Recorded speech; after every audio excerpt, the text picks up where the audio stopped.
December পর্যন্ত যদি উনি থাকে, তাহলে উনি কিভাবে, মানে এখন যে ভারত, মানে এখন যে শেখ হাসিনা বা আওয়ামী লীগের আমরা বিভিন্ন নেতা থেকেই তো শুনতে পাচ্ছি যে তারা 40টা হেলিকপ্টার নিয়ে আসবে, বা তার আগে শেখ হাসিনার আগেই আসবে।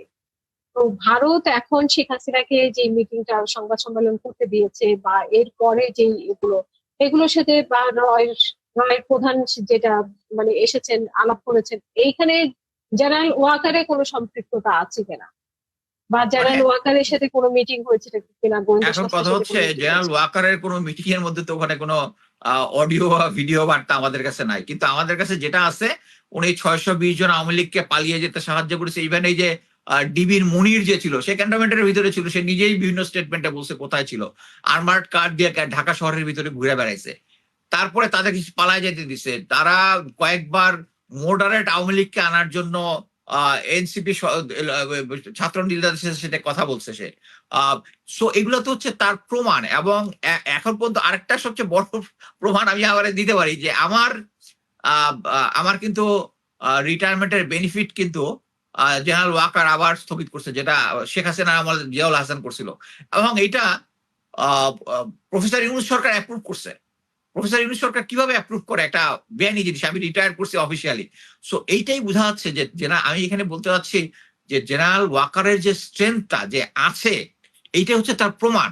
এবং এত কিছুর পরেও চুপ্পুকে সরাই দেওয়ার পরও জেনারেল ওয়াকারকে সরাই দিতে পারতেছে না। আমিও যেটা মনে হয় যে বিএনপি সরকার অ্যাকচুয়ালি সেনা প্রধান চুজ করতে একদম প্রেসিডেন্ট জিয়ার আমল থেকে শুরু করে, উনি প্রথমে এরশাদকে করছেন, মঈনুল আহমেদকে করছেন, জেনারেল নাসির, প্রত্যেকটা জায়গাতে তারা অ্যাকচুয়ালি ধরা হয়েছে মানে পরবর্তীতে।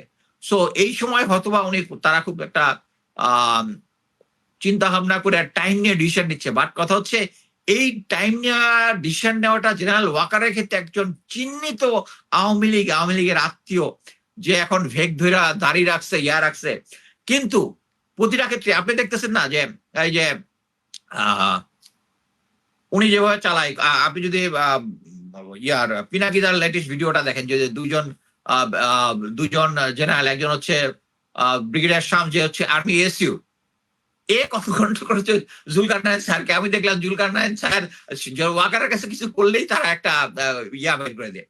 আমি জাস্ট সেটাকে সিলি মনে করছি। হি ইজ সো করাপ্টেড এক গাই, কারণ আমি নিজে পার্সোনালি তার সাথে ডিল করছি, আমি ভালোভাবে জানি।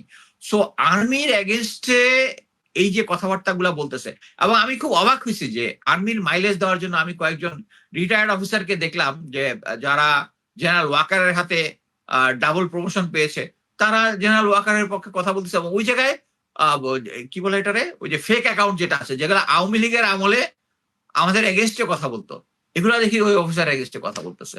সো আমি যেটা মনে করি সেটা হচ্ছে জেনারেল ওয়াকারের যে স্ট্রেংথটা আছে, এটা বিএনপি সরকার ভালোভাবে ডিল করতেছে না। এবং এটা যদি চালু রাখে এবং শেখ হাসিনা, আমি স্ট্রংলি বিশ্বাস করি ডিসেম্বরে শেখ হাসিনা আসবে না, বা তাদের কোনো লোকজনই আসবে না, কিন্তু তারা প্রবিং করতেছে। আমি আপনাকে এখানে আরেকটা জিনিস দিই। আমি দাঁড়ান, ফারুকি হাসান নামে কাউকে চিনেন? ফারুকি হাসান টরন্টোতে থাকে,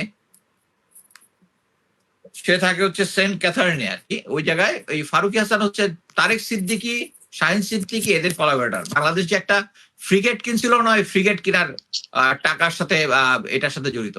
তারা গত 15ই আগস্ট এখানে টরন্টোতে একটা করছে, যেটার মধ্যে একজন প্রাক্তন পুলিশ প্রধান, 4টা ব্যাংকের মালিক এরা আছে, এবং তারা কি পরিমাণ যে টাকা ইনভেস্ট করতেছে। এই যে নিউ ইয়র্কের মধ্যে দেখতেছে বিভিন্ন জায়গায় শোক অনুষ্ঠান হচ্ছে, টরন্টোতে আমাকে একটা নিশ্চিত তথ্য দিই, টরন্টোতে 25টা মসজিদে 15ই আগস্টের শোক দিবস পালন করার জন্য পার মসজিদ মানে $1,000 করে, $1,000 করে দিছে আপনি। তা আপনি চিন্তা করেন যে সেম জিনিস হচ্ছে নিউ ইয়র্কে। বাংলাদেশে কোথাও আওয়ামী লীগের কোনো কিছু নাই, কিন্তু বিদেশে দেখেন, কারণ কি তারা যে এই যে লক্ষ লক্ষ টাকা পাচার করছে, এই টাকাগুলা দিয়ে তারা এখন প্রবাসীদের এখানে বিভিন্ন জায়গায় করার চেষ্টা করতেছে। এবং জেনারেল ওয়াকার থাকলে যেটা হবে সেটা হচ্ছে তারা সফল হবে না, কিন্তু তারা মনে করেন যে আগামী হয়তোবা 20 বছর পরে আওয়ামী লীগের কার্যক্রম শুরু হইতে পারতো, এটা তারা 10 বছর পরে আনার চেষ্টা করতেছে। আমাদের উপরে প্রেসার ক্রিয়েট করে করে যে আমাদের ভিতরে আওয়ামী লীগ এখনো আছে, এখনো জনগণের মধ্যে 30% ভোট আওয়ামী লীগ পায়। This is a myth. এটার আর সফল হওয়ার কোনো সুযোগ নাই। সো আমি মনে করি যে বিএনপির উচিত জেনারেল ওয়াকারকে যদি সরায় দেয়, তাহলে এই জিনিসটা আরো তাদের জন্য স্টেবল হবে। ধন্যবাদ।